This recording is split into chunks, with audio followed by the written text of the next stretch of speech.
राष्ट्रवादी शरद पवार पक्षाच्या नेत्यावर खंडणीचा गुन्हा दाखल झालाय। एनसीपी एसपीचा उत्तर मुंबई जिल्हाध्यक्ष विजय शिरोडकर फरार असल्याची माहिती आहे। तर कपडे विक्रेत्याकडून 85,000ची खंडणी मागितल्याचा आरोप आहे। बोरिवलीतल्या जया टॉकीज परिसरामध्ये खंडणी वसुलीचा आरोप करण्यात आलाय। तर तक्रारदाराला जीवे मारण्याची ठार मारण्याची धमकी दिल्याचा आरोप सुद्धा राष्ट्रवादी शरदचंद्र पवार पक्षाच्या या नेत्यावर आहे। गुन्हा दाखल झाल्यानंतर विजय शिरोडकर फरार असल्याची माहिती समोर येते आहे। विजय शिरोडकर मुळे गुन्हेगाराच्या राजकीयकरणाचा मुद्दा पुन्हा एकदा ऐरणीवर आलेला आहे। तर आताची सगळ्यात मोठी आणि महत्त्वाची अपडेट म्हणावी लागेल, एनसीपी एसपीचा उत्तर मुंबई जिल्हाध्यक्ष विजय शिरोडकर हा सध्या फरार आहे आणि त्याच्यावर खंडणीचा गुन्हा दाखल असल्याची माहिती सुद्धा समोर येते। दरम्यान कपडे विक्रेत्याकडून 85,000ची खंडणी मागितल्याचा आरोप विजय शिरोडकर यांच्यावर आहे।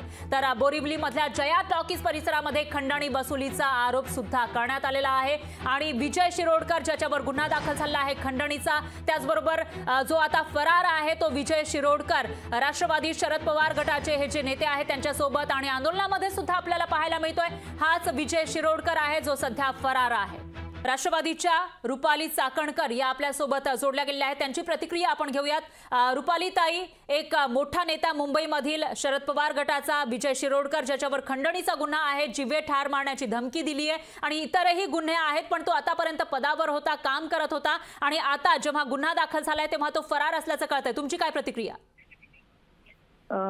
हा पहिलाच गुन्हा आहे असं मला वाटत नाही। त्यांच्याकडे असलेल्या काही मला वाटतं 8-10 दिवसापूर्वी बालाजी देवस्थानला आपण तिथे ट्रस्टीवरती आहोत असं सांगून लोकांकडून पैसे घेऊन फसवणूक करणाऱ्या एका व्यक्तीला अटक करण्यात आलेली आहे। तर त्यांच्यामध्ये असणाऱ्या अनेक लोकांनी सातत्याने महाराष्ट्रामध्ये होत असलेला अन्याय, अत्याचार आणि वाढती गुन्हेगारी याच्यावरती बोलतात। मला असं वाटतं या गटाने स्वतःमधीलच लोकांवरती लगाम घातले तरी महाराष्ट्र शांत होईल, महाराष्ट्रातली गुन्हेगारी कमी होईल। माझी पोलिसांना आणि गृहमंत्र्यांना विनंती आहे त्यांनी तात्काळ या आरोपीवरती कारवाई करावी। निश्चितच रुपालीताई, धन्यवाद तुम्ही दिलेल्या या प्रतिक्रियेसाठी। लोकशाही मराठी ऐका, पहा, जागरूक रहा।